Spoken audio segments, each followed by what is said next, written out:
the nation's hearts, they'd give me all the leading parts, the stars would all resign. I think you'd make, Aunt Spiker said, a lovely Frankenstein.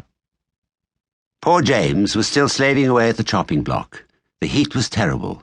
Great tears began oozing out of his eyes and rolling down his cheeks. Oh, Auntie Sponge and Auntie Spiker, couldn't we all, please, just for once, go down to the seaside on the bus? It isn't very far, and I feel so hot and awful and lonely. Why, you lazy, good-for-nothing brute, Aunt Spiker shouted. Beat him, cried Aunt Sponge. I certainly will, Aunt Spiker snapped. She glared at James, and James looked back at her with large, frightened eyes. I shall beat you later on in the day when I don't feel so hot, Aunt Spiker said. And now get out of my sight, you disgusting little worm, and give me some peace. James turned and ran. He ran off as fast as he could to the far end of the garden and hid himself behind a clump of dirty old laurel bushes. Then he covered his face with his hands and began to cry and cry. It was at this point that the first of the peculiar things, the rather peculiar one, happened to him. For suddenly, just behind him, James heard the rustling of leaves, and he turned around and saw an old man in a crazy dark green suit emerging from the bushes.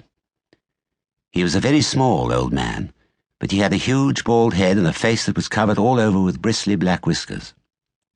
He stopped when he was about 3 yards away, and he stood there leaning on his stick and staring hard at James. When he spoke, his voice was very slow and creaky. "Come closer to me, little boy," he said, beckoning to James with a finger. "Come right up close to me and I will show you something wonderful." James was too frightened to move. The old man hobbled a step or two nearer, and then he put a hand into the pocket of his jacket and took out a small white paper bag. "You see this?" he whispered, waving the bag gently to and fro in front of James's face.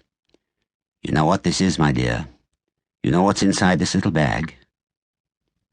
Then he came nearer still, leaning forward and pushing his face so close to James that James could feel breath blowing on his cheeks. The breath smelled musty and stale and slightly mildewed, like air in an old cellar. "Take a look, my dear," he said, opening the bag and tilting it toward James. Inside it, James could see a mass of tiny green things that looked like little stones or crystals, each one about the size of a grain of rice. "There's more power and magic in those things in there than in all the rest of the world put together," the old man said softly. All at once, he pushed the white paper bag into James's hands and said, "Here, you take it. It's yours." James Henry Trotter stood there clutching the bag and staring at the old man. "And now," the old man said, "all you've got to do is this. Take a large jug of water and pour all the little green things into it. Then, very slowly, one by one, add 10 hairs from your own head. That sets them off. It gets them going.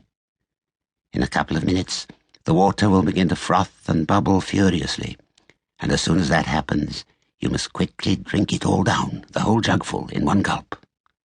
And then, my dear, you will feel it churning and boiling in your stomach, and steam will start coming out of your mouth, and immediately after that, marvelous things will start happening to you.